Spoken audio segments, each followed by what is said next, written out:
DBs that you've seen since you've gotten here, who do you think has improved the most? The most, Rodney. That's a guy who's gotten a lot better. I mean, obviously he's a true freshman, so he's improved a ton. Your take on where you stand a couple days before first game? Yeah, I mean, I think our guys are excited to play. I mean, which everybody is. So it's really hard to tell until you take the field and you're under the fire. You know, I think you play versus each other so long, you're like, oh, we're good up front. Oh, our defense kind of great pass rush. Oh, we're good at wideout, or we're good at running back, or we're good at play yourself every day, right? You don't know if you're good at something or bad at something, right? And that's what game days are for, is to figure out were you just average at something and bad at another area.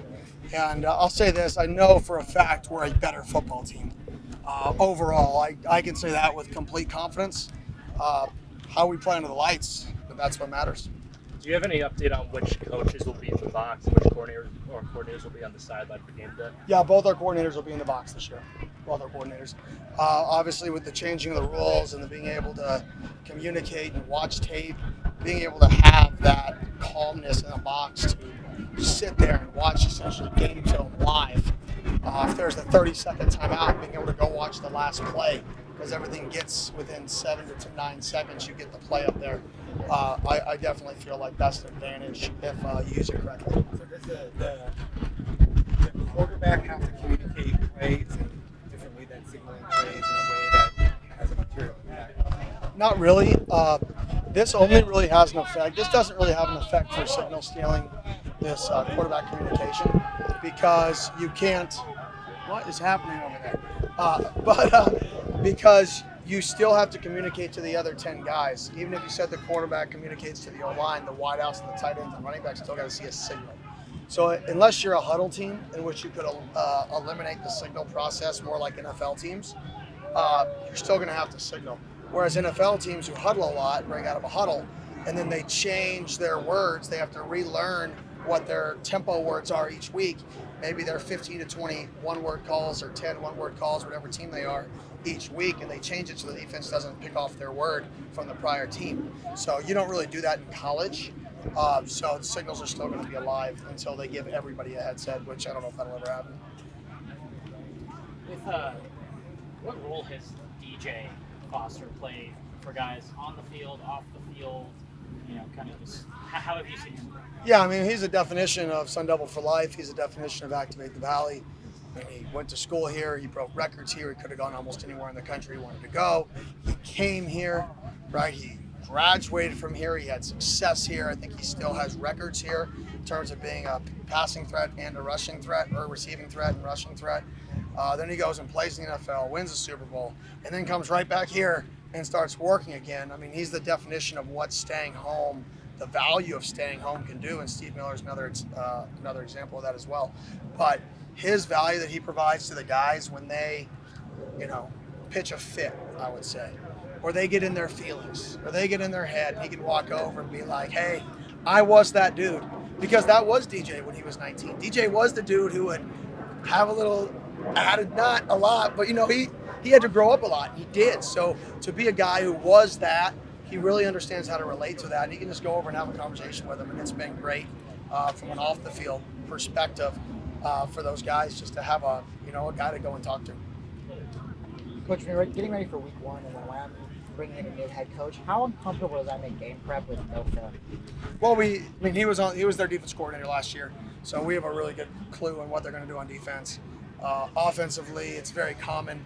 I think it was like 33% or 25%, one of those, of all coaches changed jobs this year, which is absurd along college football. Hopefully, I was part of that cycle too, so I can't really hate on that cycle because I was one of those people at one time.